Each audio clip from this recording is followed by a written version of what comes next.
வணக்கம் மக்களே, welcome to Abhi channels. இன்று அருள்மிகு திருவேற்காடு தேவி கருமாரி அம்மனின் கோயில் தலபுராண கதையை கேட்போம்.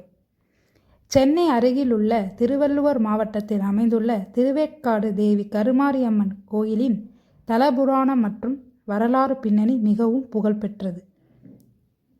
திருவேற்காடு என்று பெயர் வர காரணம் என்ன? மூலிகைகளும் வேப்பமரங்களும் நிறைந்த வனமாக இருந்ததால் இதற்கு வேலங்காடு என்ற பெயரில் அழைக்கப்பட்டனர். நாளடைவில் திருவேற்காடானது. ஒருமுறை ஆதிபராசக்தி கருமாரியம்மன் பூலோகத்தில் ஒரு நாடோடி பெண்ணாகவும் ஜோதிடராகவும் உருவெடுத்து வீதியில் வலம் வந்தார். அந்த சமயத்தில் ஒளிக்கடவுளான சூரிய பகவான் தன் பிரகாசத்தால் அகந்தை கொண்டு செருக்குடன் வாழ்ந்து வந்தார்.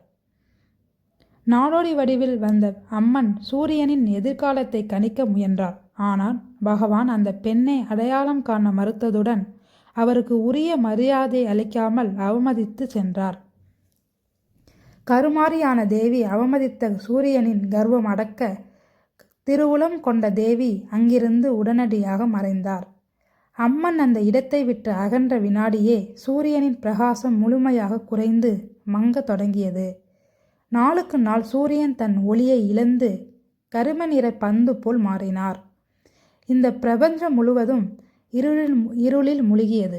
உலகமே இருண்டு குழப்பத்தில் தவித்ததை கண்ட சூரிய பகவான் தான் செய்த தவறை உணர்ந்து மனம் வருந்தி தேவியிடம் மன்னிப்பு கோரினார்.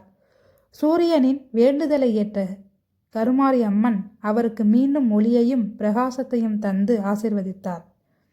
சூரியனின் பிழையை போக்கிய அம்மனுக்கு நன்றி செலுத்தும் விதமாக வருடத்திற்கு 2 முறை பங்குனி மற்றும் புரட்டாசி மாதங்களில் தன் தங்க கதிர்களால் திருவேற்காட்டில் புற்று வடிவில் சுயம்புவாக அருள்பாவிக்கும் அம்மனின் பாதங்களை தொட்டு வணங்குவதாக ஐதீகம். இந்த அதிசய நிகழ்வு இன்றளவும் நடைபெற்று வருகின்றன.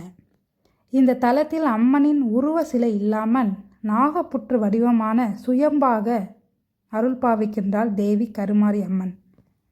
மக்களே, இன்று திருவேற்காடு அருள்மிகு தேவி கருமாரி அம்மனின் புராண கதையை கேட்டீர்கள். இனி வேறொரு புராண கதையில் சந்திக்கிறேன். நன்றி.